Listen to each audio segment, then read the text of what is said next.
The Nutcracker and the Mouse-King by E.T.A. Hoffman. The day before Christmas. It was the day before Christmas. Fritz and Marie Stahlbaum sat huddled together on a sofa in a little back room, for they had been forbidden to go near the living room or the drawing room. Fritz was whispering very secretly to Marie. "Early this morning," he told her, "I heard all kinds of noises, rustling of paper and pounding behind the locked rooms. Also, he confided to her, I saw a small dark man with a large box under his arm glide noiselessly through the hall." "Who could that have been?" asked Marie. "Why, Godfather Drosselmeyer! Who else could it have been?"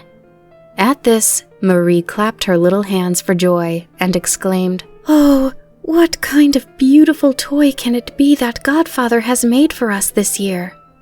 Judge Drosselmeyer was not a handsome man. He was short and thin, and his face was full of wrinkles. Over his right eye, he wore a large black patch, and as he had lost all his hair, he wore a beautiful white wig. To be sure, the children knew that Godfather was a very skillful man, for he not only understood clocks, but he also made some himself. This was the reason that whenever one of the clocks became ill and could not sing anymore, they sent for Godfather Drosselmeyer. He would come, remove his wig and his yellow coat, and tying on an apron, would take out a pointed instrument and run it into the clock. This always made little Marie sad, but seemed to help the clock, as it at once became alive again and began to purr, to strike, and to sing, to the great joy of everyone. Always when he came, he brought something attractive in his pocket for the children. Once it was a marionette who could curtsy and turn his eyes. Once a box, out of which a bird would hop, and another time it would be a new kind of toy such as they had never seen. But when Christmas came, he always made some beautiful mechanical toy, which only a very clever man could make. For this reason, their parents would put it away for safekeeping after it had been presented to them. "Oh, what kind of ingenious thing can it be that Godfather Drosselmeyer has made for us this year?" whispered Marie. "This time," replied Fritz, "it can hardly be anything else than a fortress in which all kinds of handsome soldiers are marching back and forth. Other soldiers must come to storm the fortress, and then all at once the soldiers inside will fire a cannon which will make a noise like thunder." "No, no," interrupted Marie. "Godfather Drosselmeyer told me about a nice garden in which there is a large lake on which superb swans with golden neckbands are swimming and singing lovely songs. Then a little girl comes out of the garden to the lake and beckons the swans and feeds them with candy." "Swans don't eat candy," Fritz interrupted harshly. "And an entire garden Godfather cannot make. Then, too, we have very little joy from his toys. They are always taken away from us at once. I would rather have what Father and Mother give us, for those toys we can keep and do with as we like." Again the children took turns in guessing what presents they were to receive this year. Marie thought that Mamselle Trudchen, her doll, had changed much, for clumsier than ever she was always falling to the floor. This showed in bad marks on her face, and her clothing was now anything but clean. All her warnings had not helped, and Mother had smiled to herself when she had seen how pleased Marie had been with Gretchen's little parasol. Fritz assured Marie that he was much in need of a fine chestnut horse to add to his stable, and he also needed to add cavalry to his troops. He declared Father as well aware of this. Little Marie became quiet as if in meditation, but Fritz murmured to himself, "A chestnut horse and hussars, I should love to have." In the meantime, it had become very dark. Fritz and Marie, sitting close together, did not dare to speak. It seemed to them they could hear the rustling of wings, and from a far distance, superb music. A bright light now appeared upon the wall, and the children knew that the Christ child had gone on to other happy children. In that moment, they heard a silvery bell ring, ting-a-ling, ting-a-ling, and the doors flew open. And such a splendor greeted them from these rooms that both children exclaimed, "Oh, oh," and stood entranced on the threshold. Then mother and father came forward, took the children by the hand, and said, "Come, come, dear children, and see what the Christ child has brought for you." The gifts. One can just imagine how the children stood and stared, quite silently, and how after some little time, Marie with a deep sigh called, "Oh, how beautiful! How beautiful!" and Fritz turned several somersaults successfully. The children must have been very good and obedient throughout the year, for never before had they received such superb presents. The large Christmas tree in the center was laden with gold and silver apples, and like birds and blossoms, sugar almonds and bright bonbons and other pretty cakes came forth from the branches. The most wonderful thing about the tree, however, was the hundreds of lights that sparkled like stars, and the tree seemed to invite them in a most friendly fashion to come and pluck its buds and fruits. Around the tree, everything shone in bright, superb colors. What beautiful things there were, yes, almost impossible to describe. Marie at once noticed the neatest, daintiest dolls and all kinds of little utensils. A silk dress trimmed with colorful ribbons was hanging on a rack, so that Marie could look at it from all sides. And this she did, and kept calling, "Oh, this beautiful dear dress, and shall I really be allowed to wear it?" In the meantime, Fritz had galloped 3 or 4 times around the table on his new chestnut horse, which he had really found hitched to a table. Dismounting, he announced that it was a wild horse, but he would soon tame him. Then he noticed his new squadron of hussars, which were very splendidly dressed in red and gold uniforms, carried silver weapons, and rode on such shimmering white horses that one could almost believe they too were of silver.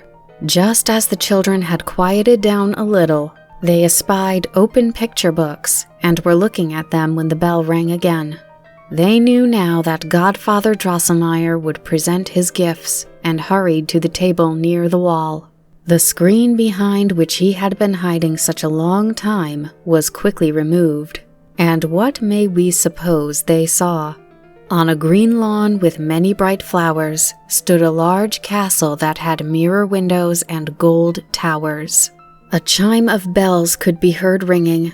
Doors and windows flew open, and they saw tiny men and women richly adorned with plumed hats and long trained robes promenading in the rooms. The central hall almost seemed to be in flames because so many little lights were burning in silver candelabra. Little children in short waistcoats and skirts were dancing, keeping time with the chimes. A gentleman in an emerald green coat beckoned from one of the windows and then disappeared again. And yes, even Godfather Drosselmeyer, no higher than father's thumb, would appear at the door of the castle and then go back into it again. Fritz, with his arms resting on the table, had been looking at the castle and the dancing and promenading little figures when he called, "Godfather Drosselmeyer, let me go into your castle." The judge explained to him that this was impossible. He was right, for it was stupid of Fritz to think he could go into a castle which even with its gold towers was so much smaller than himself.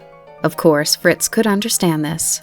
But after a while, when in the same manner the ladies and gentlemen promenaded, the children danced, the green-cloaked man appeared at the window, and Godfather Drosselmeyer came to the door over and over again. Fritz called impatiently, "Godfather Drosselmeyer, now you must come out of the other door." "That cannot be done," the judge replied. "Well, then make the green man who looks out of the window walk with the others." "No, that cannot be brought about either," replied the judge. "Well," cried Fritz, "then let the children come out so I can examine them better." The judge became vexed and replied impatiently, "As the mechanism is made, so it must remain." "Well," said Fritz in a subdued tone, "then I prefer my hussars. They can be made to maneuver forward and backward the way I want them to and are not locked up in a house." Then he ran to the other table and had his squadron on the silver horses march back and forth and perform to his heart's content. Marie had also slipped away, for she too had tired of seeing the dolls in the castle always doing the same thing, but being more polite than Fritz. She did not wish for anyone to notice it. The judge had become cheerful again and gave the children some handsome brown men and women with gold faces, hands, and legs. These smelled sweet and delicious, like honey cakes, which was a pleasant surprise. The surprise. Marie had not left the Christmas table, for she had just discovered something she had not noticed before. When Fritz had removed his soldiers who had been on parade just next to the tree, a splendid little man became visible, standing there quietly and modestly. To be sure, much fault could be found with his body, for the trunk not only seemed much too large for the thin little legs, but the head also seemed too large. His clothes, however, covered up his defects, as these seemed to belong to a man of taste and culture. He was dressed in a glossy violet coat worn by hussars, with many white buttons and lacings, the same kind of trousers, and the handsomest little boots that were ever seen on the feet of an officer. These fitted the neat little legs so closely that they seemed to be painted on them. It was comical that with this outfit he should have worn a narrow, clumsy cape that looked quite wooden, and on his head a miner's cap. Marie, in noticing this, remembered that Godfather Drosselmeyer also wore a very plain cloak and a funny cap, but still was a very dear godfather. While Marie was examining this neat little man more intently, for she had taken a fancy to him at her first glance, she became more and more aware of what a good-natured expression his face had.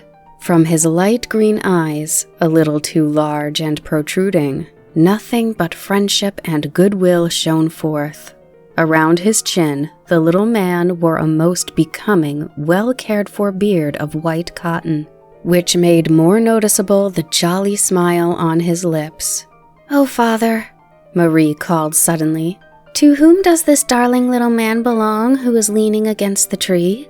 "That little man," replied her father, "shall work industriously for all of you. He shall crack all the hard nuts for you with his teeth, and he belongs as much to your older sister Louise as to you and Fritz." With that, their father picked him up carefully from the table, and when he lifted up the wooden cape, the little man opened his mouth very wide, showing 2 rows of very white pointed teeth. Marie, at her father's request, pushed a nut into his mouth, and crack! The little man had bitten it to pieces, so that the shell fell away, and the sweet kernel of the nut remained in her hands. Now everyone knew at once, even Marie, that this dainty little man was a descendant of the race of Nutcrackers, and was carrying on the business of his forefathers. Marie cried out with joy as her father said, "As you, Marie, are so much pleased with your friend Mr. Nutcracker, he shall be under your care and protection. Sister Louise and Fritz, however, shall have as much right to use him as you have." Marie embraced the Nutcracker at once and had him crack some nuts, but she always chose the smallest, so the little man did not need to open his mouth too wide, for that was not becoming to him. Louise, too, came over, and for her also Mr. Nutcracker had to do service, which, however, he seemed to enjoy, as he kept right on smiling. Fritz, in the meantime, had become tired from so much riding and exercising. When he heard the merry cracking of nuts, he jumped up and joined his sisters. He was laughing heartily at the sight of the comical little man, who was being passed from hand to hand and could not stop opening and closing his mouth with a snap. Fritz kept pushing the largest, hardest nuts into the Nutcracker's mouth until all of a sudden, crack, crack, 3 little teeth fell out of his mouth, and his whole lower jaw was loose and shaky. "Oh, my poor dear Nutcracker," sobbed Marie, and took him away from Fritz. "He is a foolish, stupid fellow," said Fritz. "He wants to be a nutcracker and has a weak set of teeth, and probably doesn't understand his trade either. Give him to me, Marie. He shall crack nuts for me, even if he loses the rest of his teeth and all of his jaw. For who cares for that good-for-nothing?" "No, no," replied Marie. "You shall not have my dear Nutcracker. Just see how sadly he is looking at me and showing me his sore mouth. You are a hard-hearted person. You whip your horses, and perhaps you would even have one of your soldiers punished to death."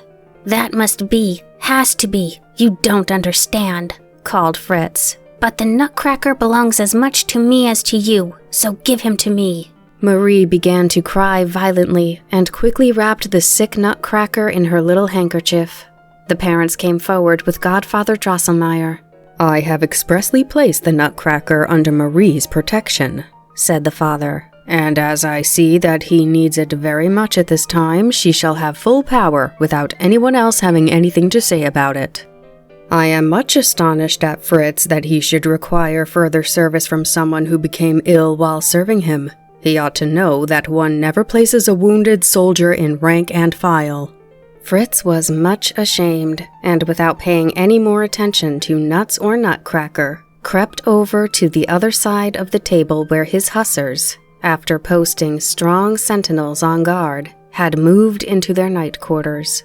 Marie gathered up Nutcracker's lost teeth, and around his injured chin she tied a pretty white ribbon, which she had unfastened from her dress. Then she wrapped him even more carefully in her handkerchief, as he might look pale and frightened. Thus, she rocked him in her arms as if he were a small child, and looked at the beautiful pictures in the new picture book which was among the many gifts received today. Magic. In the Stahlbaum's living room, just as one entered the door, on the left wall stood a high cupboard in which the children kept all their pretty things which were given to them each year.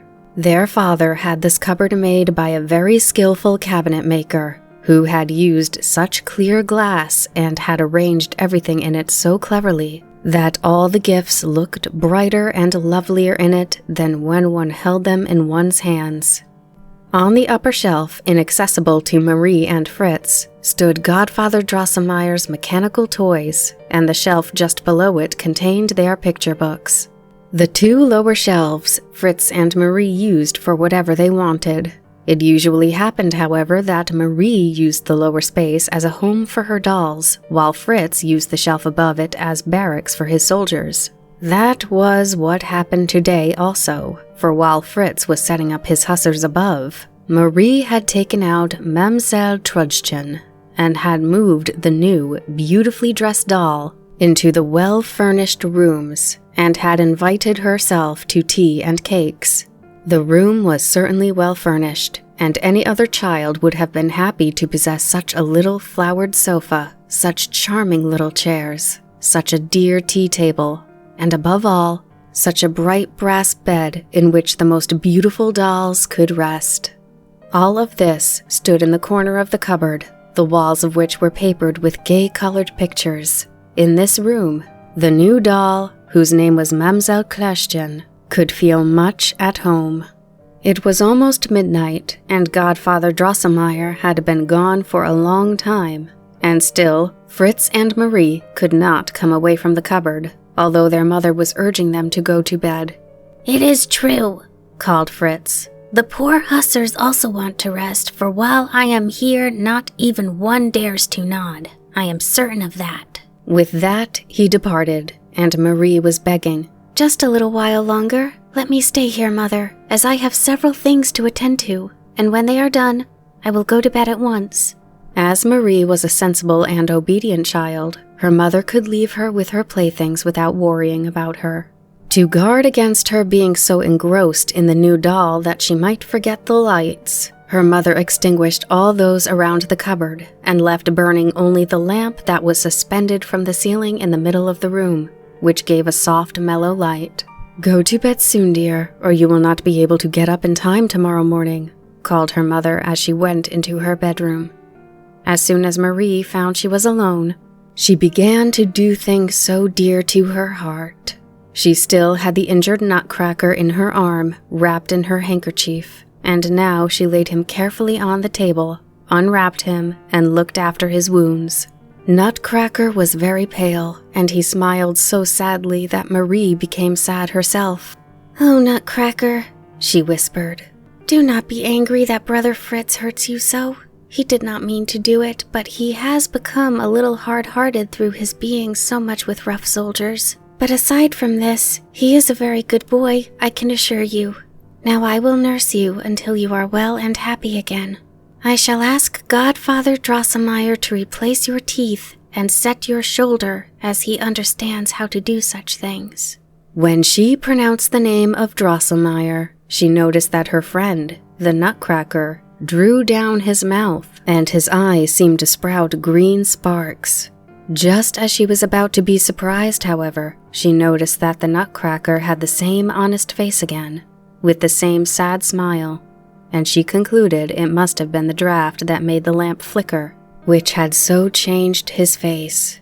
"Am I not a foolish girl to be so easily frightened and to believe that this wooden doll can make up faces? But I do love the Nutcracker because he is so comical and good-natured, and for that reason, he must be nursed." Then Marie took Mr. Cracker in her arms, walked over to the cupboard, and stooping down, whispered to her new doll, "I beg of you, dear Mademoiselle Clairstein, be generous and give your bed to the ill and wounded Nutcracker, and make use of the sofa as best you can. Remember that you are well and strong, for otherwise you would not have such fat red cheeks. Remember, too, that very few of the most beautiful dolls possess such a soft sofa." Clairstein, in her splendid Christmas apparel, looked very elegant and selfish, but uttered no word. "Why do I go to so much trouble?" said Marie, placing the Nutcracker quietly and softly in the bed, and taking a ribbon she had worn, she put it around his wounded shoulders and covered him up almost to his nose. "But he must not remain near Clairstein," she said, and took the bed with the Nutcracker in it and placed it in the upper shelf, right near the village where Fritz's hussars were encamped. She locked the cupboard and was going into the bedroom when she heard a soft rustling, fluttering, and whispering behind the stove, behind the chairs, and behind the cabinet. The tall grandfather's pendulum clock whirled louder and louder, but it did not strike. Marie looked up and saw that the large gilded owl sitting on the clock had lowered her wings so that the whole top of the clock was covered, and the ugly cat head with the crooked bill was pushed forward. And louder it buzzed with distinct words. "Tick-tock, tick-tock, now softly purrs the clock. Listen, Mouse-King's ears can hear. Whir, whir, whir. Sing him the songs of yore, for soon he'll be no more. Strike, clock, strike." And pom, pom, pom. It struck with a muffled and hollow sound 12 times. Marie, now badly scared, was about to run away when she saw Godfather Drosselmeyer sitting on the clock instead of the owl, with his yellow coat tails like wings hanging down on either side. She called in a crying voice, "Godfather Drosselmeyer! Godfather Drosselmeyer, what are you doing up there? Come on down and do not frighten me so, you bad godfather." Just then, a furious giggling and whistling started all around her, and it seemed to her as if 1,000 little feet were trotting and running in the walls, and 1,000 little lights were looking through the cracks in the floor. But they were no lights. No, they were sparkling little eyes, and Marie became aware that everywhere mice were peeping out and were pushing themselves forward. She very soon heard trot, trot, trot, hop, hop, hop, and more mice galloped around, and at last took position in distinct rows, just as Fritz's soldiers did when they were ready to go into battle. Marie thought this very funny, and as she was not afraid of mice, her timidity left her. Then all at once, she heard such a shrill whistle that the chills ran down her back. Now what do you suppose she saw? Just in front of her feet, as if it had come through the floor, there appeared with a hissing and whistling noise a mouse with 7 heads, a bright crown glistening on each head. The mouse with its 7 heads and 7 crowns gave 3 loud squeaks, which seemed to be a command to the entire regiment, for they moved forward at once. Then, trot, trot, trot, hop, hop, hop, they came toward the cupboard and directly toward Marie, who was standing close to the glass door. Her heart was beating so fast from being afraid that she felt as if it would jump out. Half fainting, she turned when clash, clash, and the pane of glass from the cabinet fell to the floor, for Marie had pushed her elbow through it. At that moment, she felt a sharp pain in her left arm, but forgot it for the moment in her relief at hearing no more hissing and squeaking. Everything had quieted down, and although she did not dare look toward the floor, she thought the clatter of the falling glass must have frightened the mice into their holes. But what did she hear now? Just behind her in the cabinet there was a commotion, and low, pleasant voices said, "Wake up! Wake up! We must fight! We must fight! In this night! In this night!" And accompanying these voices, she could hear a chime of bells ring out merrily. "Oh," said Marie, "those are my little chimes." As she moved to one side, she saw strange lights and caught glimpses of all the dolls running around waving their arms excitedly. All at once, Mr. Nutcracker arose, threw the blanket away, and jumped out of bed with both feet at once, calling loudly, "Crack, crack, crack, foolish mouse pack, crick, crack, crick, crack." With that, he pulled out his little sword and flourished it in the air, calling, "You, my dear vassals, friends and brothers, will you assist me in this severe combat?" At once, 3 marionettes, 1 pantalon, 4 chimney sweeps, 2 zither players, and 1 drum major called out, "Yes, sir, we will cleave to you most loyally. We will go forward with you to combat, victory or death," and followed the enthusiastic Nutcracker in a dangerous leap from the second shelf.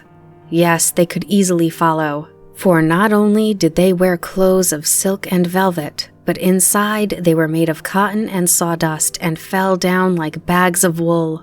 But the poor Nutcracker would certainly break his arms and legs, for it was almost 2 feet from the upper to lower shelf, and his body was as brittle as if it had been blown of glass. Yes, Nutcracker would certainly have broken his arms and legs, if at the instant he was about to jump, Mamselle Clashchen had not leapt from the sofa and caught the hero, sword and all, in her 2 arms. Quickly he tore off the ribbon with which Marie had tied up his shoulder, pressed it to his lips, and using it for a sash, swung his bright sword boldly and jumped like a bird from the edge of the cabinet to the floor. At this moment one could hear the squeaking and screeching of the mice again. Oh, under the large table was the army of mice, and above all towered the bad Mouse-King with the 7 heads. Oh, now what will happen? The Battle of the Sugar Bullets. "Beat the general! March, trusty drummer!" called the Nutcracker. Very loudly, and at once the drummer began to drum in the most artistic manner, so that the windows in the glass cabinet shook and rumbled. Now it began to roar and rattle inside. Marie became aware that the covers of the boxes in which Fritz's army was encamped had opened, and the soldiers jumped down into the lower shelf, and there formed into a battalion. Nutcracker ran toward Pantalon, who, pale, with chin quivering, said very solemnly, "General, I know your courage and your experience, and now we must consider the whole situation and make a quick decision. I entrust you with the command of my several cavalry and artillery companies. A horse you do not need, for you have long legs and can gallop fairly well. Do now what your profession demands." Pantaleon immediately pressed his long, thin fingers to his mouth and gave such a sharp whistle that it sounded as if 100 little trumpets were blown. Then one could hear stamping and neighing in the cabinet, and Fritz's coursiers and dragoons came forward, the new hussars foremost. All took their positions on the floor. Now, regiment after regiment marched past Nutcracker with flying colors and martial music, and stood at attention across the floor of the room. Before them all rattled Fritz's cannon, surrounded by the gunners. In a few moments, one could hear them boom, and soon Marie saw the sugar bullets playing havoc among the mice. Especially noticeable, and shooting from Mother's footstool, was a battery with which shot honey cakes into the mice, scattering and bowling them over. Still, they came nearer and nearer, even running over the cannon. Then boom, boom, and Marie could hardly see what was happening for dust and smoke, but she was certain that a victory on either side was doubtful. The mice seemed to produce more troops right along, and the little silver pills which they hurled so skillfully could be heard as they struck the glass of the cabinet. Then burr, burr, puff, boom, boom, rip, rip, rap, and all the mice and the Mouse-King squeaked and screeched, and above it all one could hear Nutcracker's mighty voice giving out necessary commands as he strode past the firing battalions. During the heat of battle, troops of mice cavalry swarmed out from under the cabinet, and with a great fury and a loud squeaking, attacked the left wing of Nutcracker's army. But what resistance did they find here? Slowly, for the condition of the floor would allow no haste. One corps under the command of 2 Chinese emperors had pushed forward and taken position in the square. These brave, gaily colored, and lordly troops consisted of many gardeners, Tyrolines, clowns, harlequins, barbers, lions, tigers, and monkeys were fighting with composure, courage, and persistence. With heroic bravery, this battalion would have wrested the victory from the enemy, had it not been that a daring, hostile mouse captain rashly pushed himself forward and bit off the head of a Chinese emperor, who in falling killed 2 Tyrolines and 1 monkey. This made a break in the line through which the enemy gained entrance, and soon the entire battalion was shattered, so that Nutcracker stood before the cabinet with only a handful of men. "The reserves! Forward! Pantalon! Tambour! Scaramouche! Where are you?" called the Nutcracker, who was hoping for more troops from the cabinet. A few dark-skinned men and women, the honey cakes with gold faces, hats, and helmets, came forward, but they fought so stupidly that they did not hit the enemy, and came near tearing the cap from their own commander-in-chief. The enemy riflemen soon bit off their legs, so they fell forward, and in doing so, killed several of Nutcracker's companions in arms. Now, the Nutcracker was entirely surrounded by the enemy, and was in the greatest danger and distress. He wanted to jump over the ledge of the cabinet, but his legs were too short. Clara and Gretchen had fainted, and so could not help him. Hussars and dragoons leaped merrily by him into the cabinet. In his great need, he called, "A horse! A horse! My kingdom for a horse!" At that instant, 2 enemies took hold of his wooden cape, and in triumph, the Mouse-King came forward at full speed, screeching from his 7 throats. Hardly realizing what she was doing, Marie called, "Oh, my poor Nutcracker!" took off her left slipper and hurled it with all the force she could muster into the pack of mice and their Mouse-King. At this moment, everything seemed to be in confusion and to float away, for the pain in Marie's left arm was more severe than before, and she sank to the floor in a faint. The pleasant surprise. When Marie awoke from her deep sleep, she was lying in her bed, and the bright sun shone through the ice-covered panes of the windows. Close beside her sat a strange man, whom she soon recognized as Dr. Wendelstern. In a low voice he whispered, "Now she is a fake." Then Marie's mother came in and looked at her with an anxious, searching glance. "Oh, mother dear," whispered Marie. "Are all those horrid mice gone? And was the good Nutcracker rescued?" The doctor winked to her mother as she replied, "Don't worry, my child. All the mice are gone and the Nutcracker is in the cabinet safe and sound. But we have been much worried about you, for that is what happens when children are disobedient and do not mind their parents. You played with your dolls very late last evening, and you became sleepy. Perhaps a little mouse came out from under the cupboard, although we seldom see one, and frightened you. You pushed your elbow into a pane of glass in the cabinet and cut your arm so severely that the doctor just now removed little splinters of glass and says that you might have a stiff arm or even bled to death. Thank heaven I awoke about midnight, and seeing you were not in your bed, I went to the living room. There you were with Fritz's soldiers and your dolls all about you. The Nutcracker was on your bleeding arm, and not far away was your left slipper." "Yes, Mother," Marie interrupted. "those were still the traces of the great battle between the dolls and the mice. I became so terrified when the Nutcracker was taken prisoner that I threw my shoe at the mice. And after that, I don't remember what happened." Now the doctor took her pulse and said she had better stay in bed, as she had a little fever.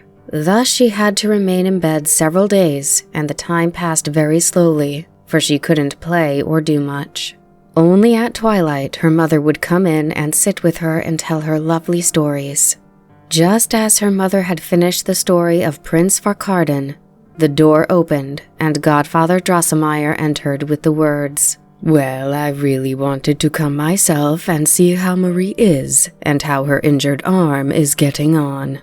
When Marie saw her godfather, the picture of the night before came into her mind, and she called to him. "Oh, Godfather, you were very horrid last night. I saw you sit on the clock and spread your coat-tails so it shouldn't strike loud and frighten the mice away. I also heard you call the Mouse-King. Why didn't you come to the rescue of Nutcracker and me? For you are to blame that I am ill and wounded in bed." Marie's mother asked in an anxious tone.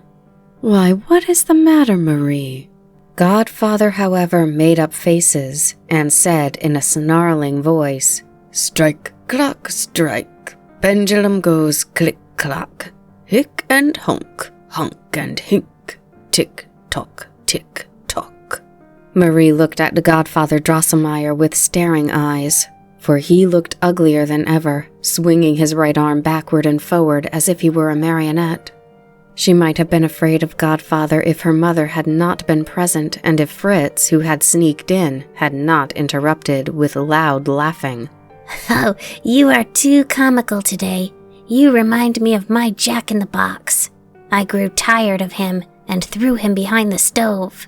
Marie's mother remained serious and asked the judge what he meant by such antics. The judge laughingly replied, "Have you forgotten my clock song? I always sing it to patients like Marie."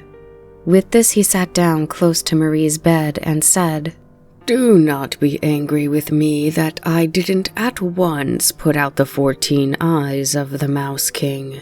It couldn't be done. Instead, I will give you a pleasant surprise." With these words, he reached into his pocket and slowly pulled out the Nutcracker, whose teeth and jaw he had set back into place. Marie chuckled for joy, but her mother smiled and said, "Now do you see how much Godfather Drosselmeyer thinks of your Nutcracker?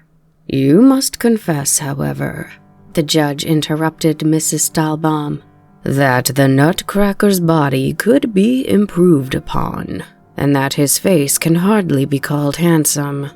How such a lack of beauty came into his family, and was handed down from one generation to another, I will tell you if you wish to hear the story.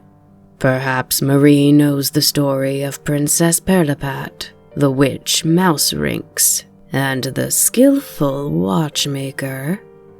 "Listen to me," called Fritz at this instant. "Godfather Drosselmeyer, you really inserted the teeth of the Nutcracker, and his jaw isn't as shaky as it was either.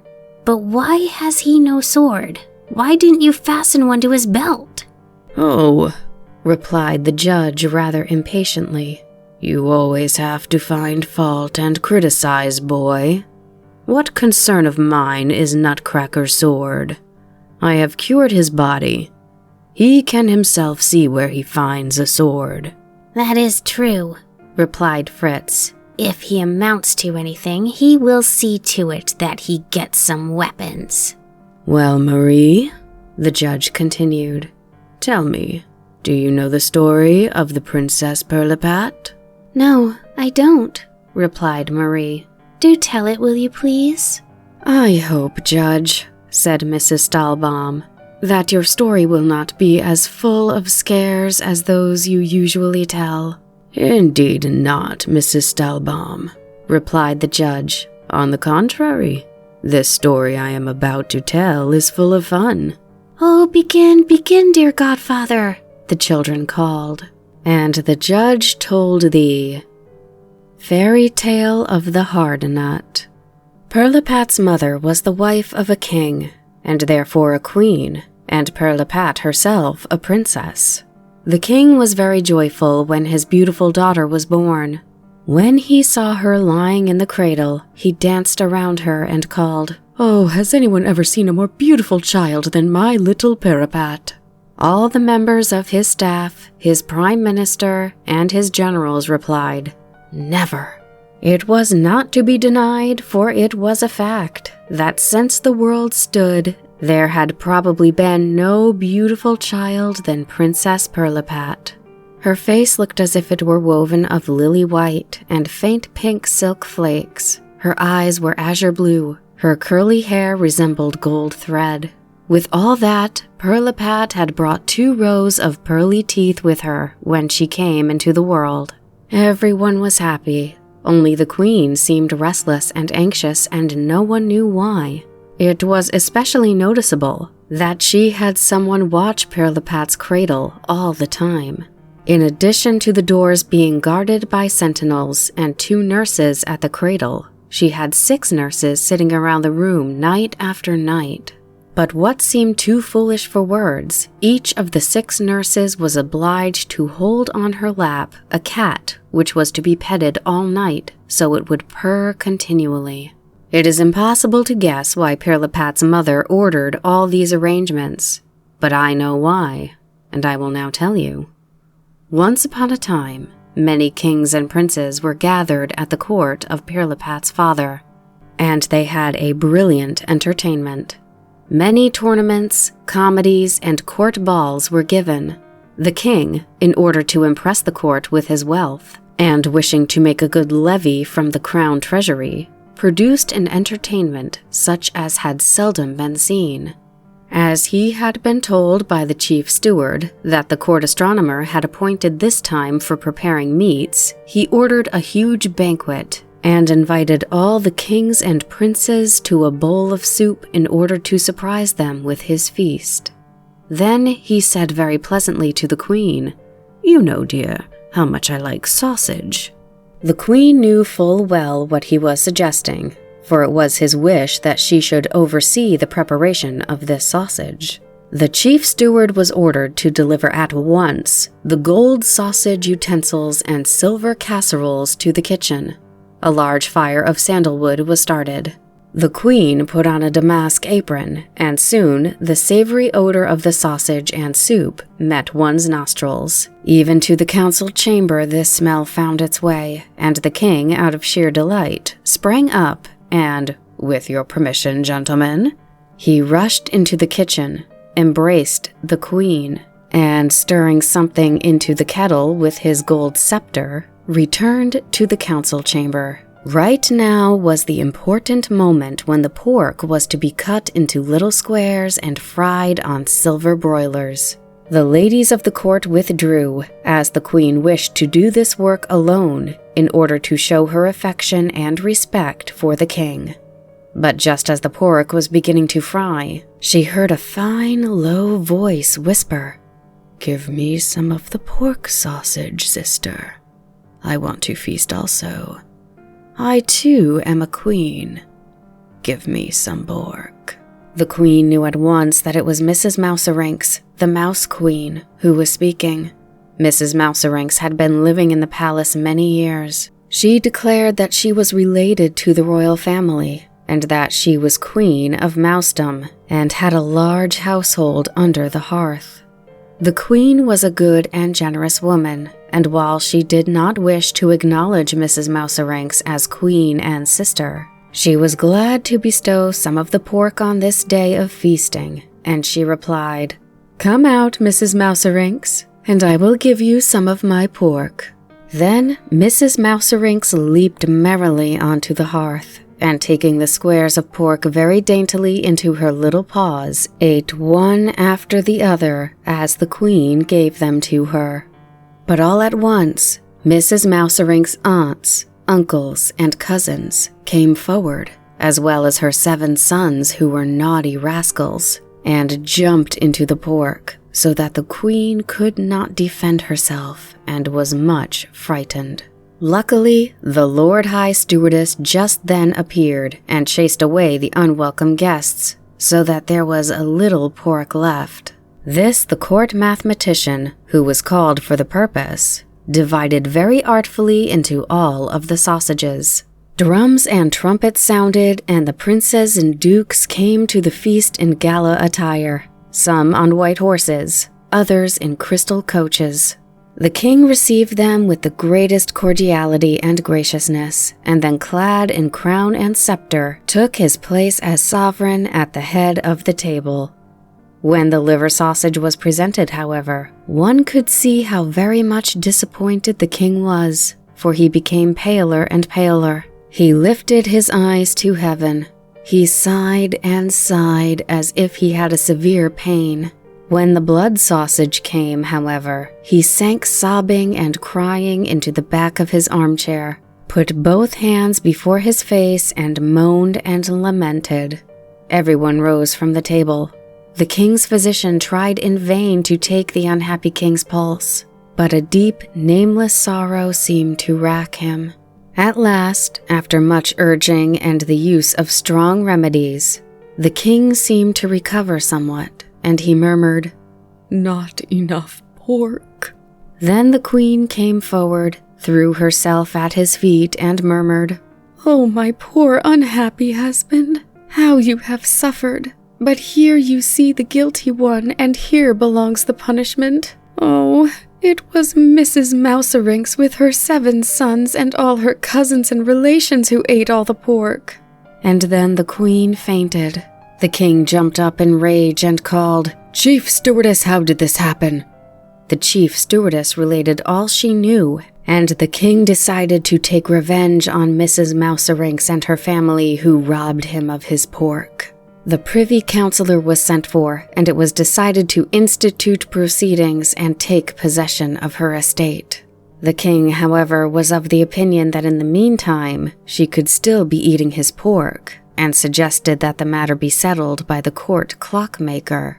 This man, whose name was the same as mine, namely Christian Elias Drosselmeyer, promised to rid the palace forever of Mrs. Mouserinks and her family through a very clever device. He found very artful little machines in which he fastened bacon with a thread, which Mr. Drosselmeyer placed all around the residence of Mrs. Bacon-Eater. But Mrs. Mouserinks was much too wise not to see her danger in this plan.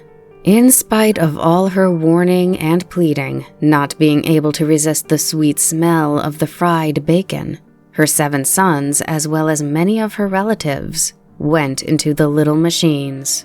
Just when they were beginning to nibble at the bacon, they were caught in a little wire prison and taken to the kitchen to be cruelly executed. Mrs. Mouserinks left the region of horror with her little retinue. Sorrow, despair, and revenge filled her breast. The court was overjoyed, but the queen was greatly troubled, for she knew the disposition of Mrs. Mouserinks, and knew that she would have revenge for the death of her sons and her relatives.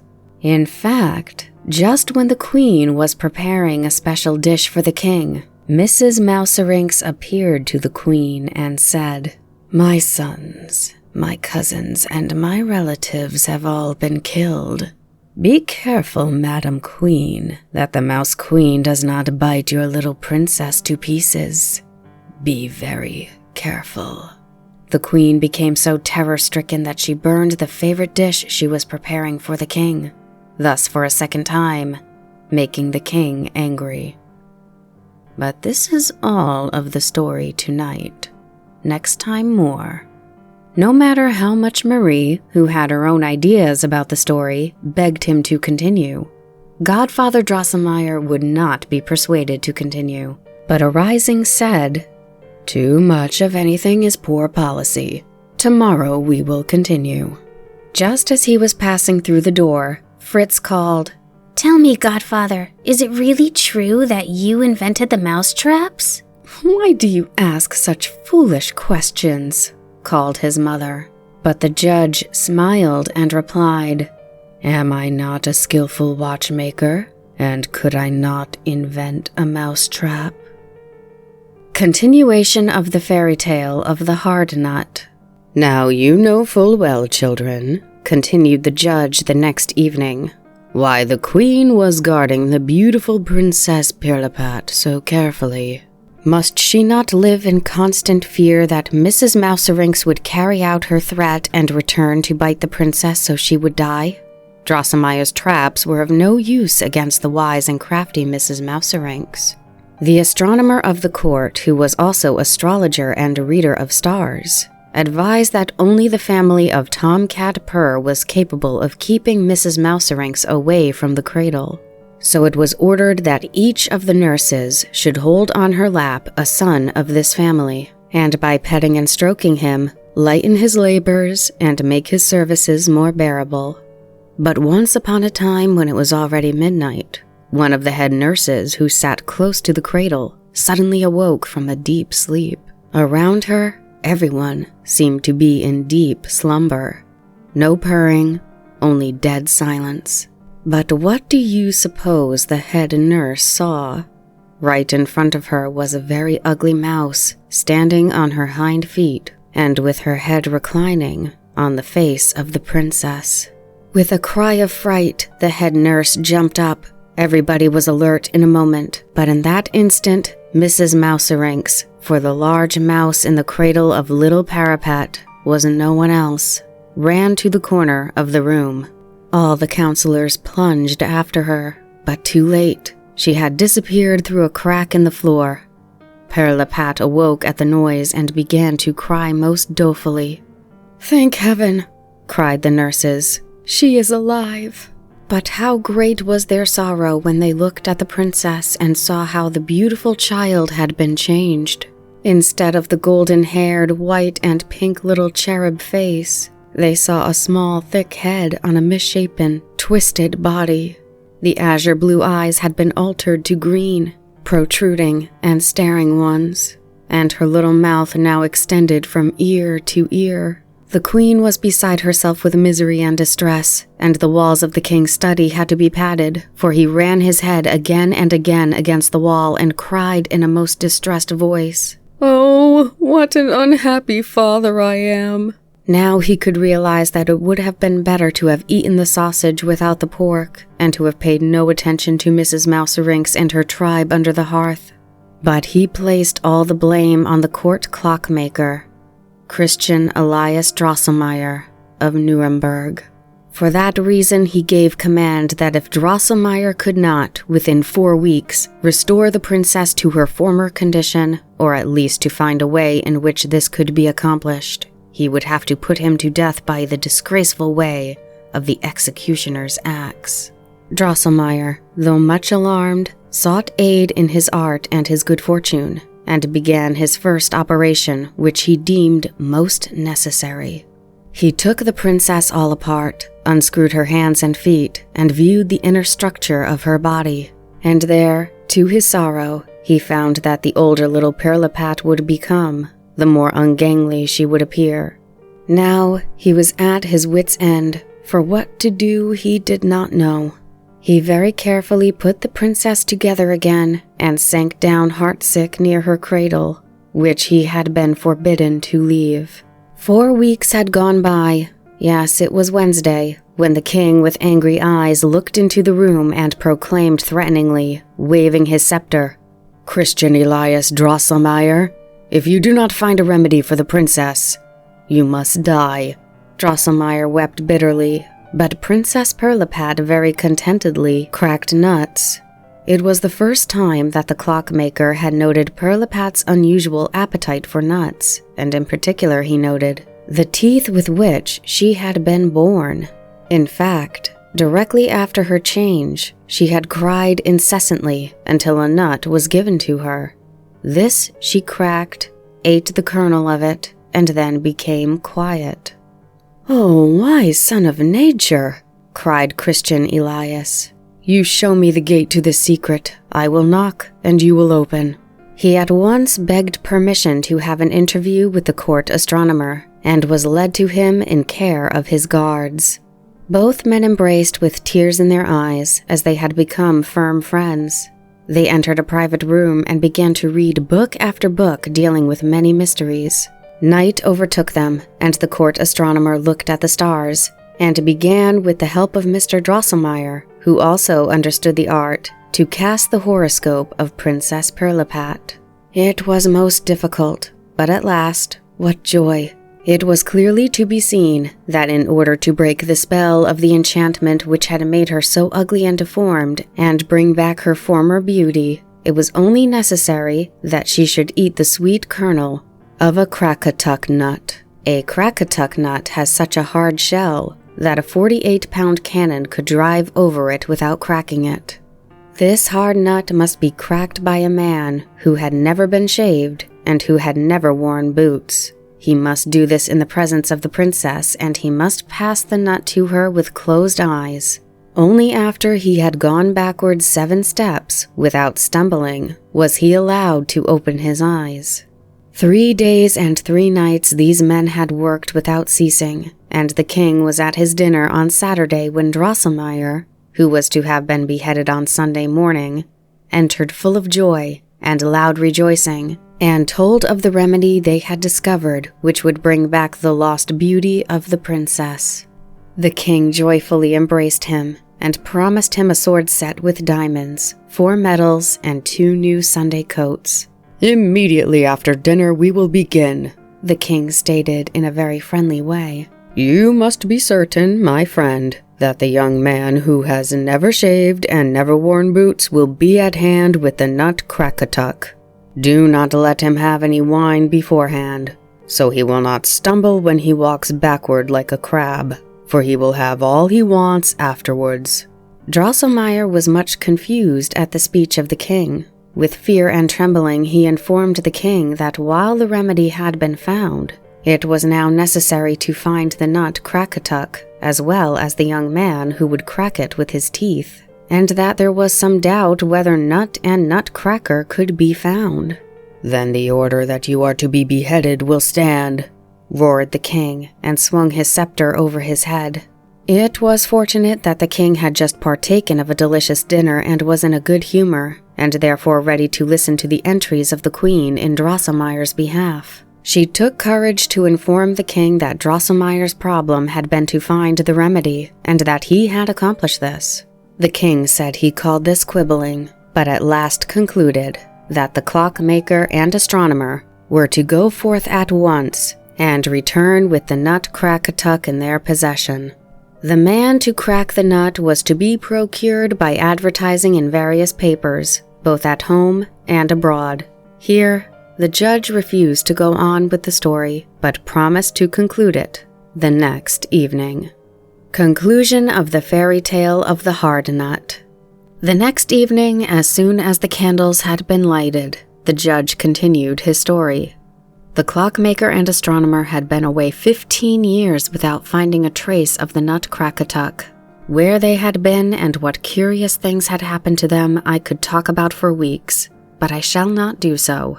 I shall state at once that Drosselmeyer in his sorrow now had a great longing to return to his native city of Nuremberg. This longing came over him when he and his friend were in a deep jungle in Asia, smoking a good pipe of tobacco. "Oh, my beautiful, beautiful native city of Nuremberg, beautiful city. He who has not seen you, even if he has traveled far and seen London, Paris, and Vienna, he must still be longing for you. For you, O Nuremberg, beautiful city with your beautiful houses and windows. When Drosselmeyer was complaining thus bitterly, the astronomer became very sympathetic, and he cried so pitifully that he could be heard from one corner of Asia to the other. But he soon composed himself, dried his tears, and asked, "Why, my very esteemed comrade, do we sit here and weep? Why do we not go to Nuremberg? For is it not immaterial where and how we found this Krakatuk nut?" "Yes, you are right," replied Drosselmeyer, much comforted. Soon, both of them stood up, knocked the ashes from their pipes, and went in one straight line out of the jungle in the center of Asia to Nuremberg. Soon after their arrival, Drosselmeyer called on his cousin, the doll manufacturer, enameler, and gilder, Christoph Zacharias Drosselmeyer, whom he had not seen for many, many years. To him, he told the entire story of Princess Pirlipat, of Mrs. Mouseranks, and the Krakatuk.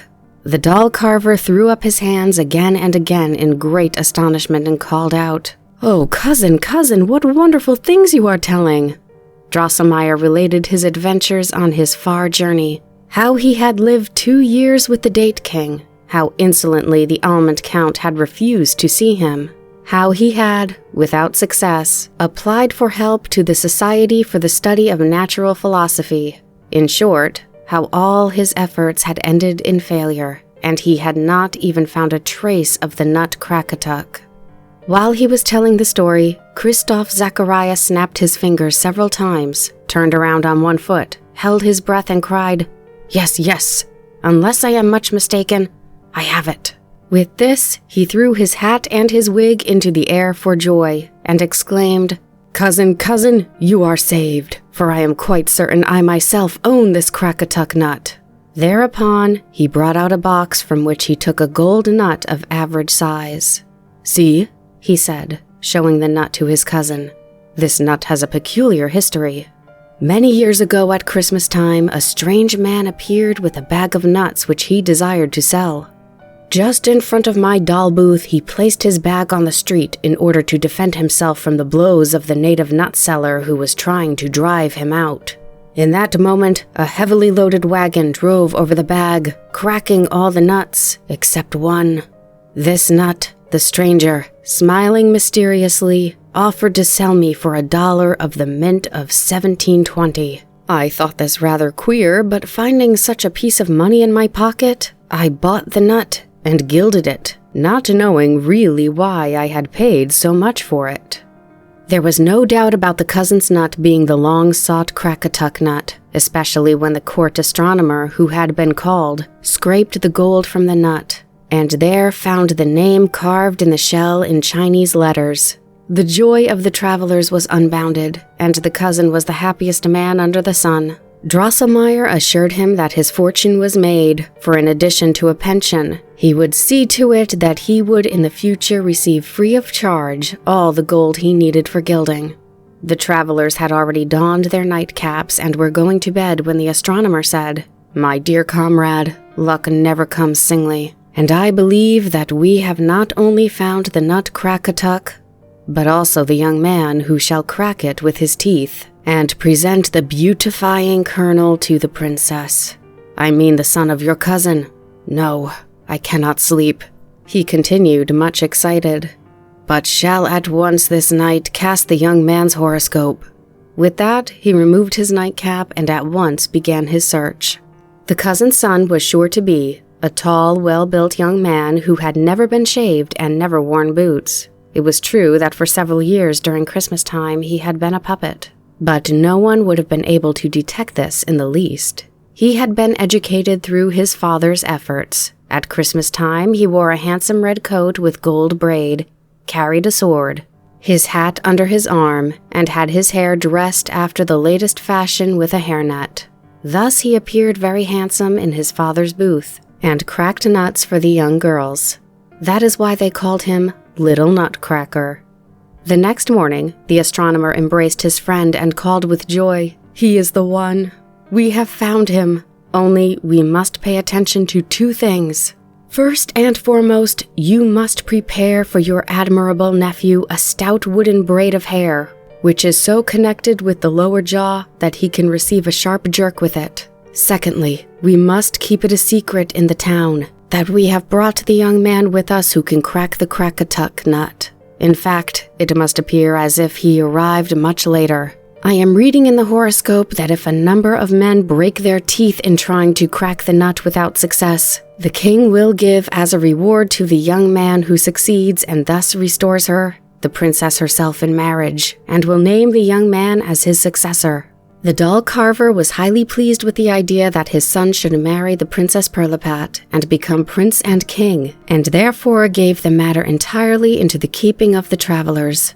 The braid of hair which Drosselmeyer had very successfully attached to the promising young nephew was working admirably, as with it he had been able to crack with his teeth any of the hardest peach stones.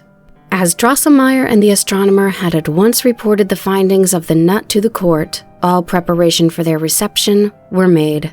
When the travelers arrived with the beauty restorer, many handsome young men, among them several princes, were at hand, willing to try their good set of teeth in an attempt to disenchant the princess. The travelers were much shocked when they again saw the princess. Her little body with the tiny hands and feet could hardly carry the deformed head.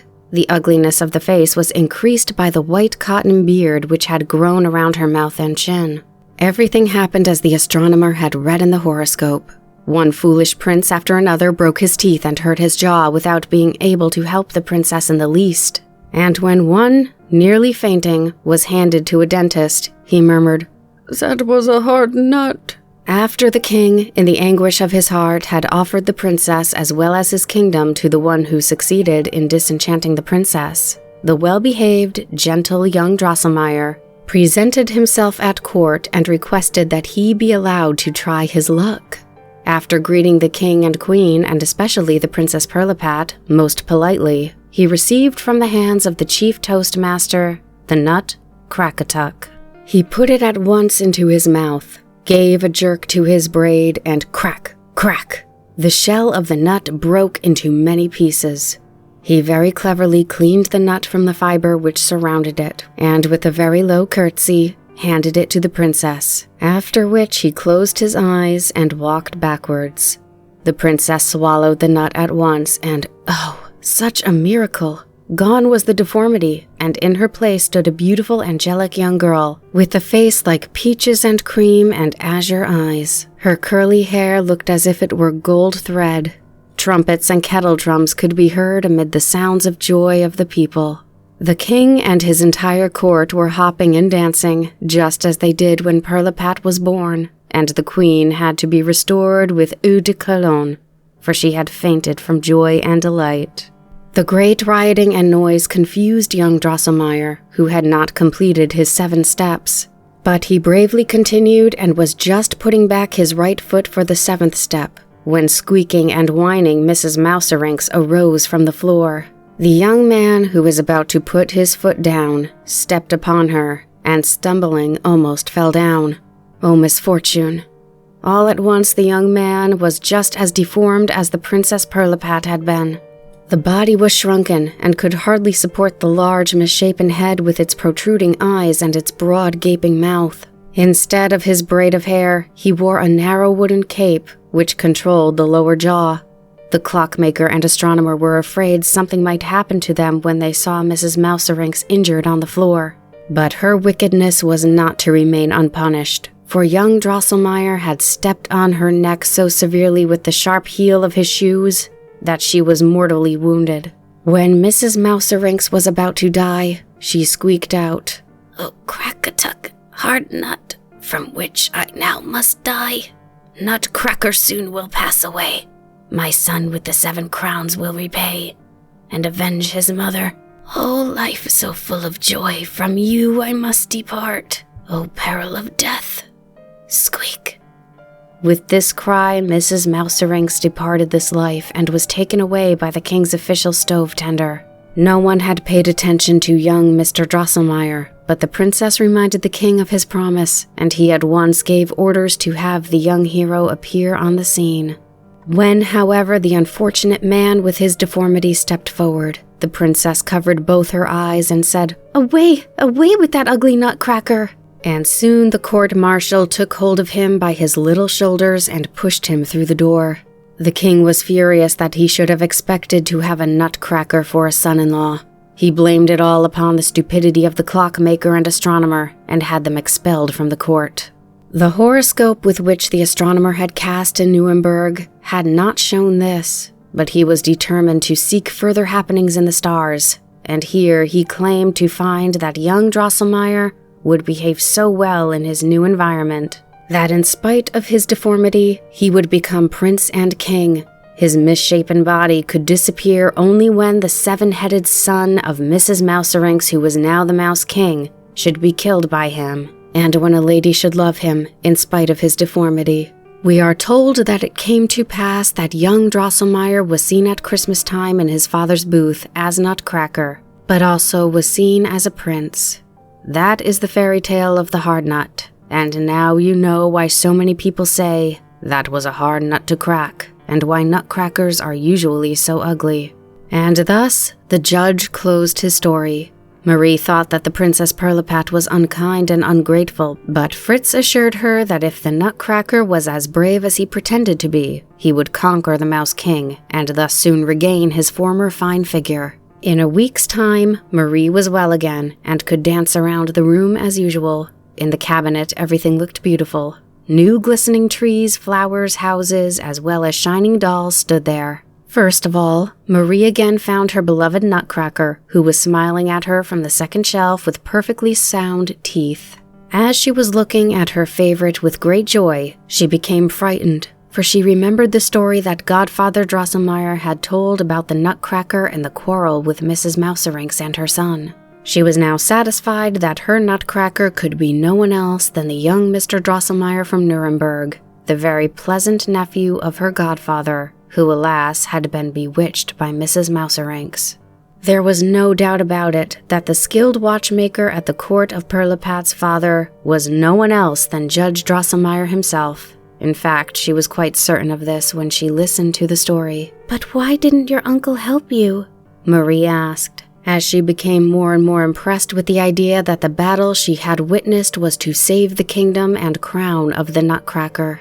Had she not seen that all the other dolls were his subjects? And was it not a fact that the prophecy of the court astronomer had been fulfilled and young Mr. Drosselmeyer had become king of the dolls? During the time that clever Marie was turning this over in her mind, she believed that the Nutcracker and his vassals must really come to life and begin to move. But this was not the case. Everything in the cupboard remained quiet and motionless. Marie, however, unwilling to give up her idea, was convinced that this was due to the evil spell cast upon them by Mrs. Mouserinks and her seven-headed son. Out loud, she said, "Even if you are not able to move or speak to me, dear Mr. Drosselmeyer, I know you understand how good my intentions are. You may count on my assistance whenever you need it. At least I shall ask your uncle to help you with his skill, should it be necessary." The Nutcracker remained quiet, but to Marie it seemed as if a sigh which seemed to resound from the panes of glass could be heard throughout the cupboard. It was twilight when Marie's father and Judge Drosselmeyer made their appearance. In a short time, Louise had the table ready, and the family gathered around it, each one having something amusing to tell. Marie had brought her little easy chair and seated herself at the side of Godfather Drosselmeyer. Just when there was a moment of silence, Marie looked up at the judge with her large blue eyes and said, "I am now convinced, dear Godfather, that my Nutcracker is your nephew, the young Mr. Drosselmeyer from Nuremberg. He is a prince, or rather a king, as was foretold by your companion the astronomer. But you know he is at open war with the son of Mrs. Mouserinks, the mean Mouse-King. Why don't you help him?" Marie now repeated the entire details of the battle as she had witnessed it, and was often interrupted by the loud laughter of her mother and Louise. Only Fritz and the judge remained serious. "Where does the girl get such foolish notions?" asked her father. "She has a lively imagination. It really is more of a dream, brought about by the fever from the wound in her arm," replied her mother. "It isn't all true," cried Fritz, "for my red hussars are not such poltroons, or I would see to them." Smiling, the judge took Marie on his lap and whispered, "You, dear Marie, have been favored above all the rest. You were like Pirlipat, a born princess, for you reign over a bright kingdom. But you will suffer much if you are going to defend the poor misshapen Nutcracker, as the Mouse-King is following him into every highway and byway. But not I, only you alone can save him. Be steadfast and loyal." The victory. Not long after this, Marie was awakened on a bright moonlight night by a peculiar noise, which seemed to come from the corner of the room. It sounded as though little stones were being unloaded, and with it a loud cracking and squeaking was to be heard. "Oh, the mice are here again," cried Marie, and wanted to call her mother, but she couldn't utter a sound, nor move a limb. She saw the Mouse-King push himself through a hole in the floor and run about the room with his 7 pairs of sparkling eyes and his 7 crowns. With one leap, he jumped on the table that stood beside Marie's bed and said, Hi, give me your sugar plums, your marzipan, little girl, or else I will bite your Nutcracker. Your Nutcracker!" So hissed the Mouse-King, showing his teeth. Then he jumped down and ran into the hole. Marie was so frightened at the ugly apparition that she was quite pale the next morning, and was so excited that she could hardly talk. Over and over again she thought she would tell her mother or Louise, or at least Fritz, what had happened to her, but she always decided, "They will not believe me, and will only laugh at me." It was very clear to her, however, that if she wished to save the Nutcracker, she would have to sacrifice her sugar plums and marzipan. All she had of these she therefore laid on the ledge of the cupboard. In the morning, her mother called her and said, "I cannot understand how it is we have mice in our living room now. Just see, Marie, they have eaten all your candy."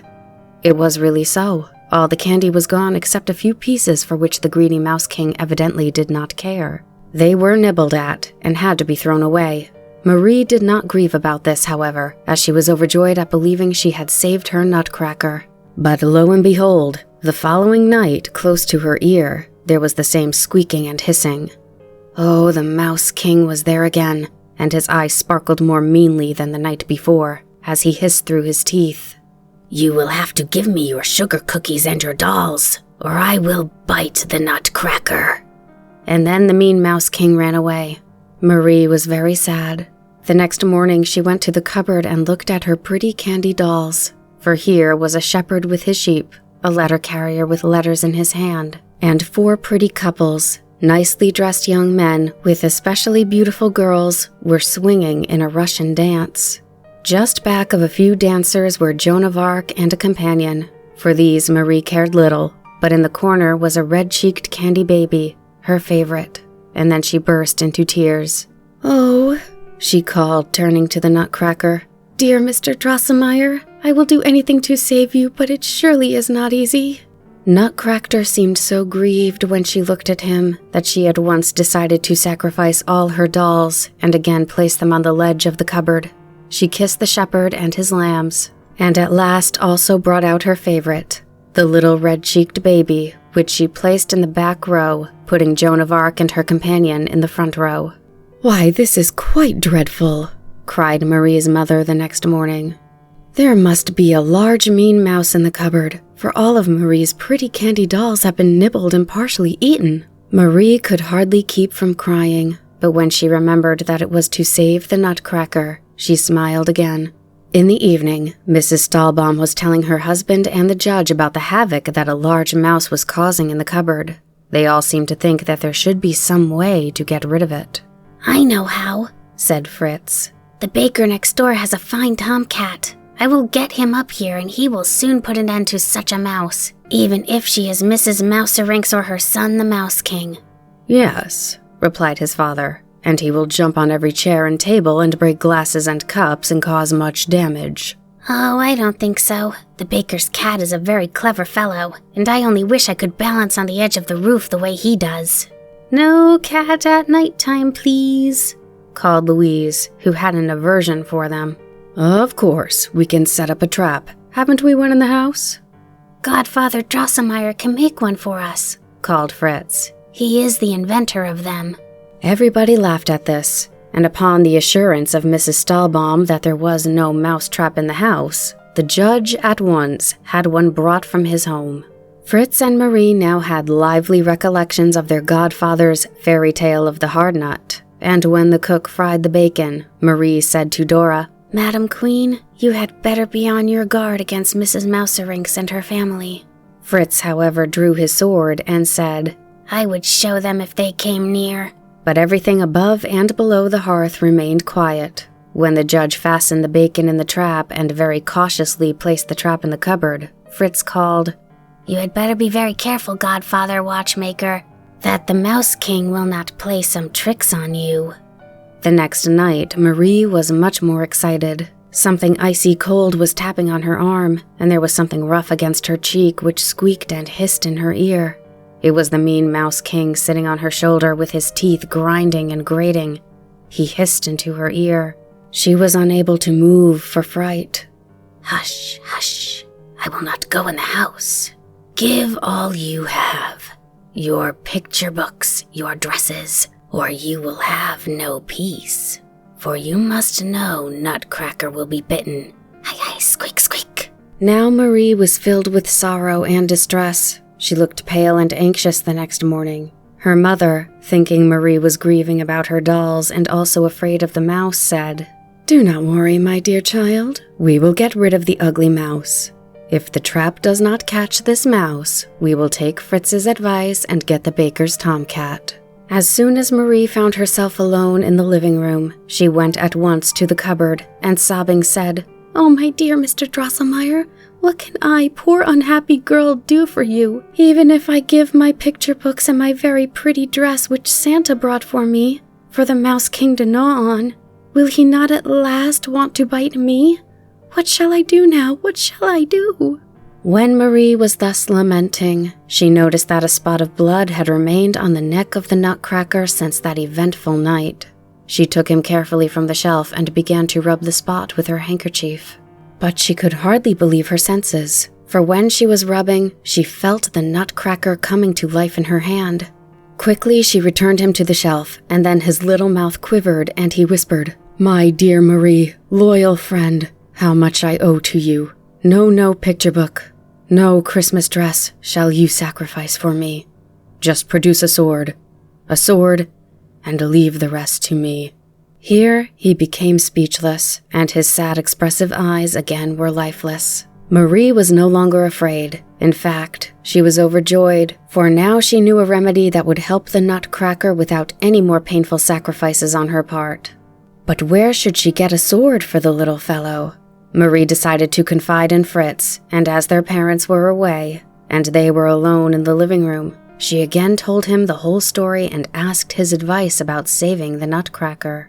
As far as the sword is concerned, I can help the Nutcracker, for I retired an old colonel with pension a few days ago, and he will have no more use for his beautiful sharp sword.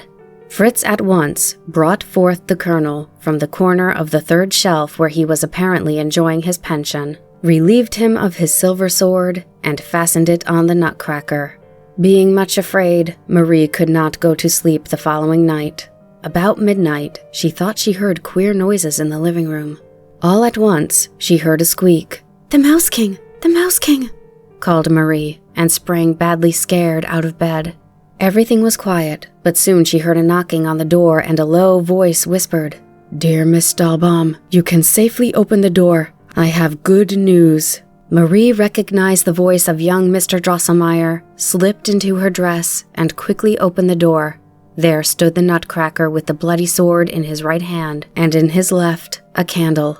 As soon as he saw Marie, he knelt on one knee and said, You, dear lady, are the one who gave me the courage of a knight and the strength of my arms to subdue this insolent fellow. Conquered, the treacherous Mouse-King is now destroyed.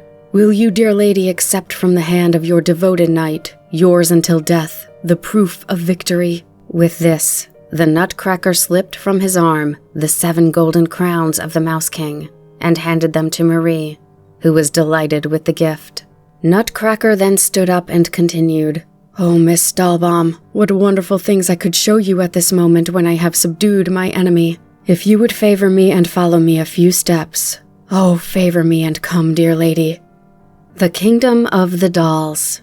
Marie was well aware that she was entitled to Nutcracker's gratitude and was convinced that he would keep his word and show her many wonderful things. I will go, Mr. Drosselmeyer, but it must not be far nor take too long, as I have not had my night's sleep. I will choose, therefore, replied Nutcracker, the nearest way, even if a little more difficult. He walked ahead, and Marie followed him until he stood before the large, heavy wardrobe in the hall.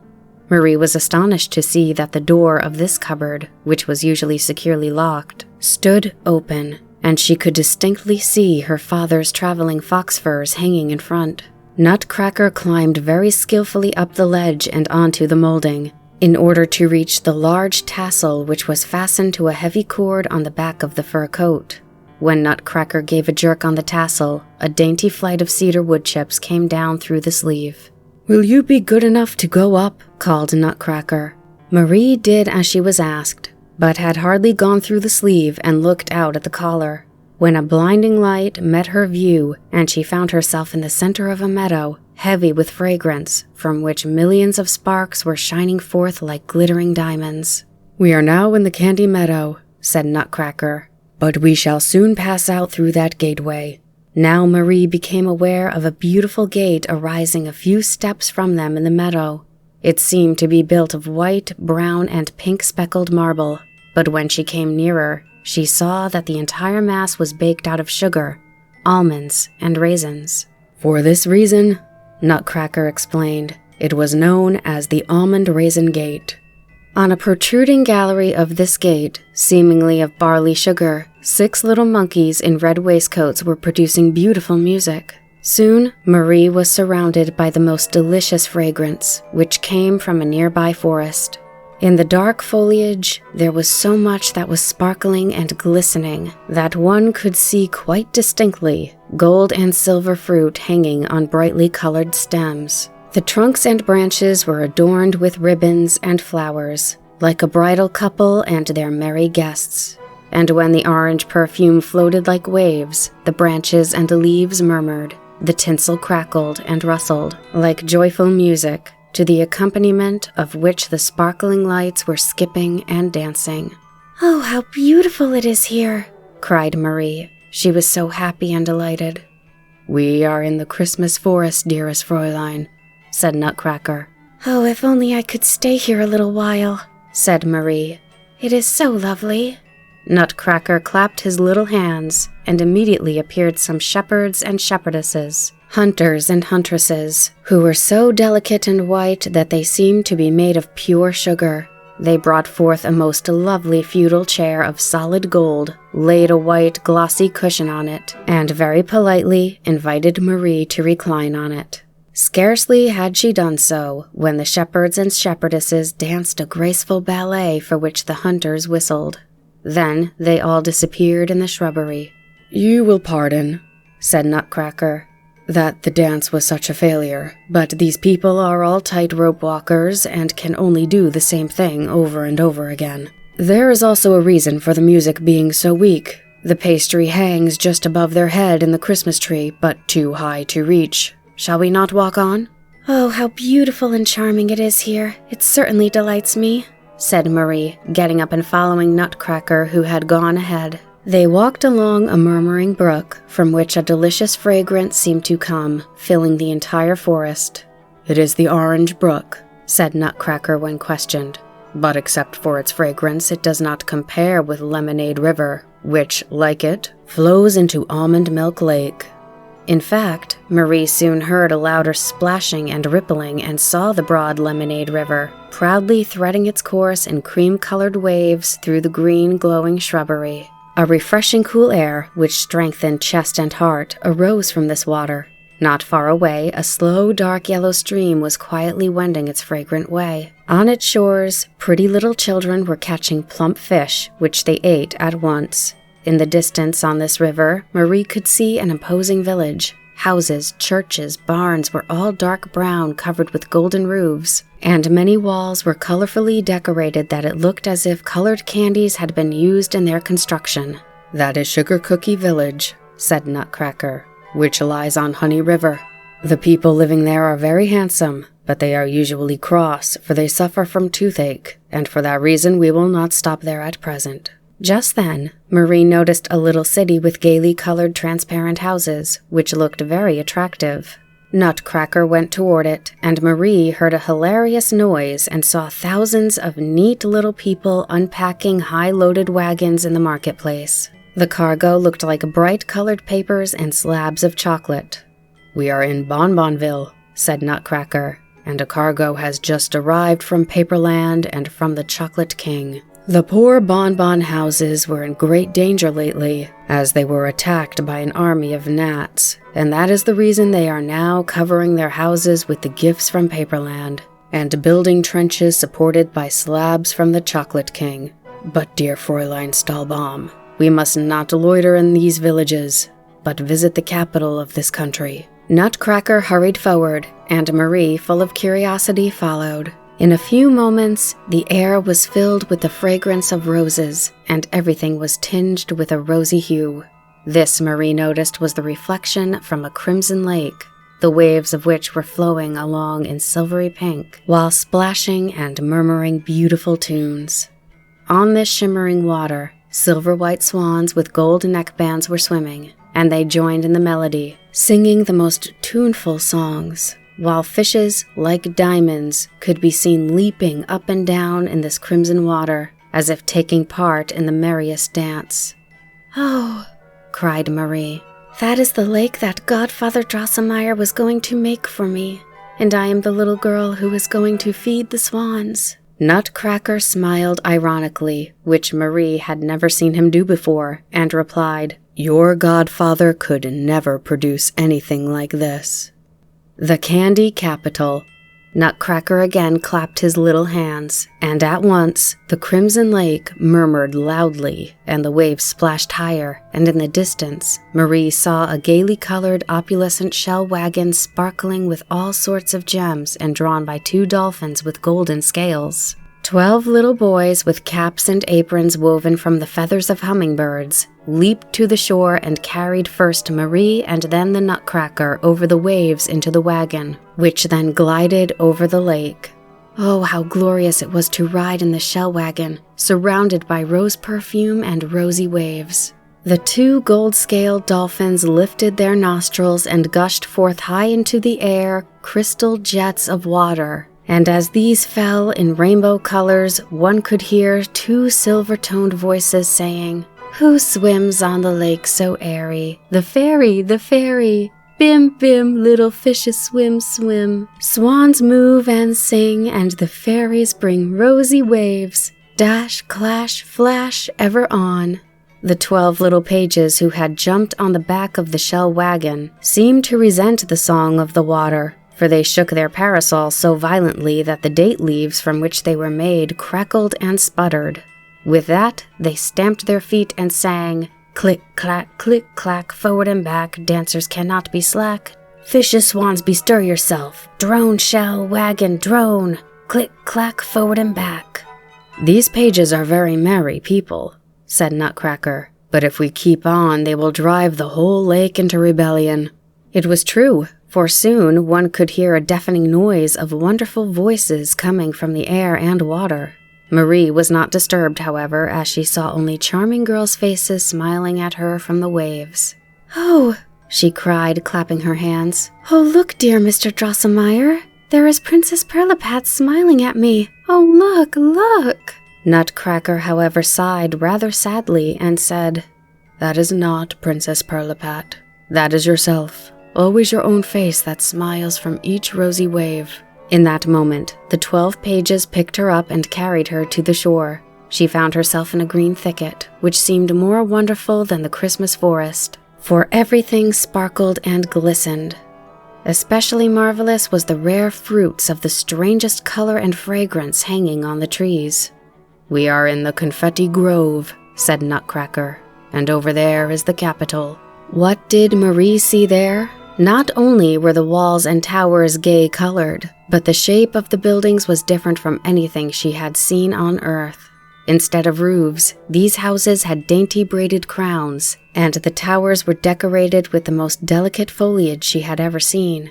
As she passed through the gateway, which looked as if it were built of macaroons and candied fruit, silver soldiers stood at attention, and one little man in a brocaded dressing gown threw his arms around Nutcracker's neck with the words, "Welcome, dear prince, welcome to Confectionville." Marie was rather astonished to have the Nutcracker addressed as prince by such a distinguished gentleman. But in a moment, she heard so many voices cheering and laughing, so much music and singing that she could think of nothing else, and asked Nutcracker to explain the meaning of all this. Nutcracker replied, "This is nothing unusual. This is a well-populated merry city, and this happens every day. Come this way, please." They had gone but a few steps when they came to the large marketplace, which presented the most gorgeous view. The buildings around it were made of fancy pastry, all having many galleries. In the center stood a high candied cake like an obelisk. This was the tree cake, and around it 4 artificial fountains sent forth lemonade and other sweet drinks. In the basin were all kinds of ice creams and ices, to which one wanted to help oneself.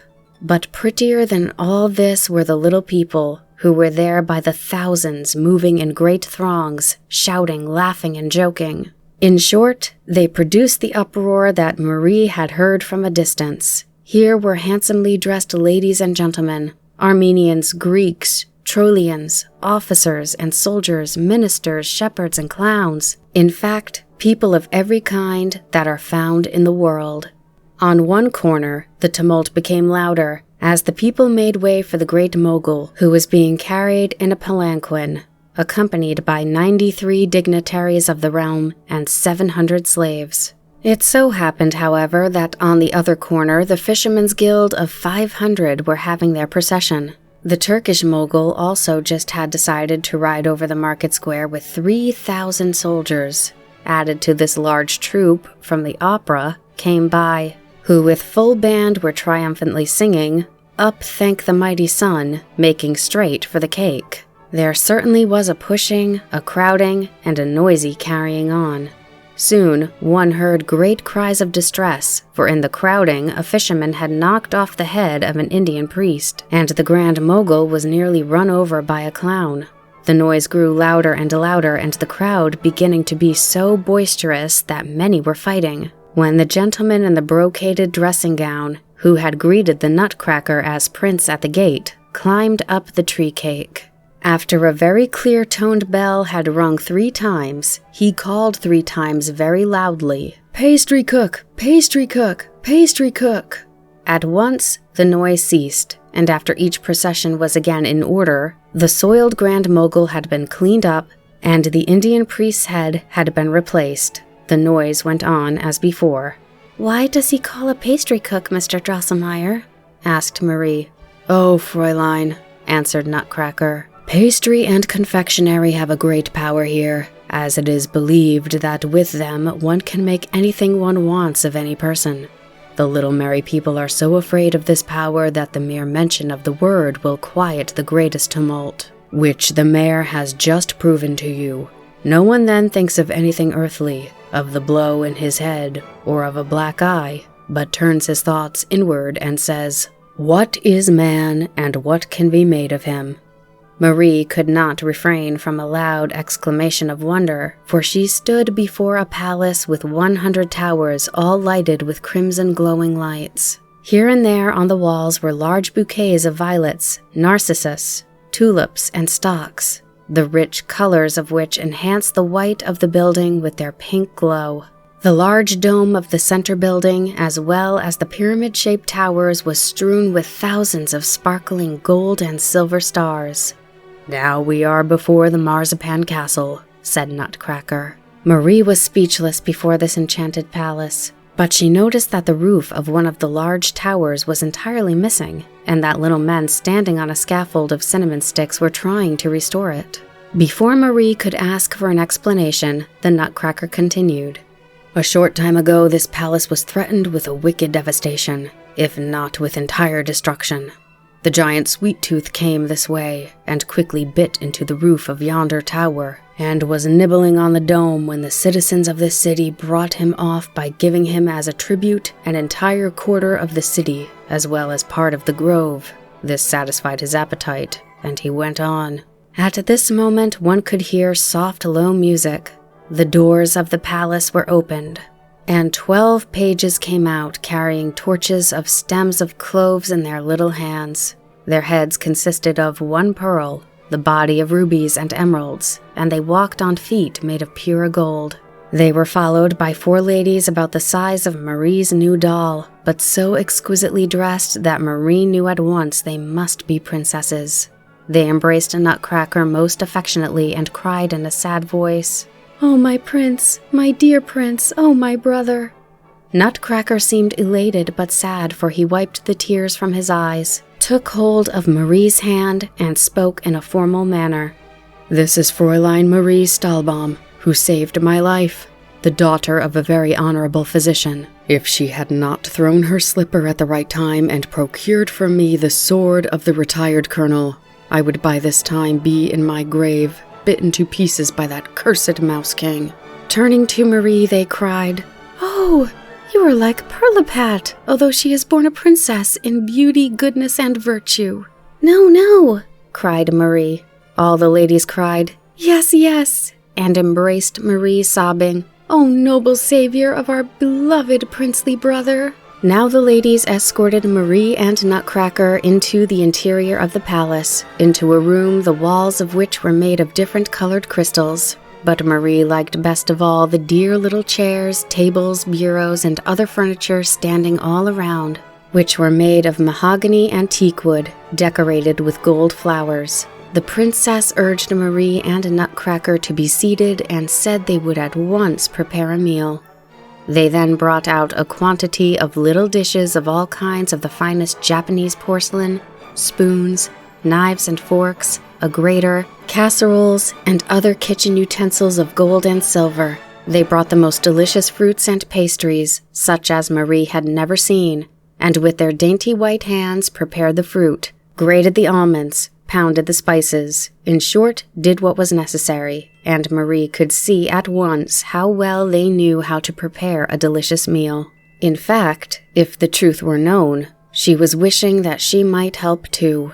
The most beautiful of Nutcracker's sisters, as if reading her thoughts, handed her a gold mortar with the words, "Oh, dear friend, beloved deliverer of my brother, pound a little of this loaf of sugar."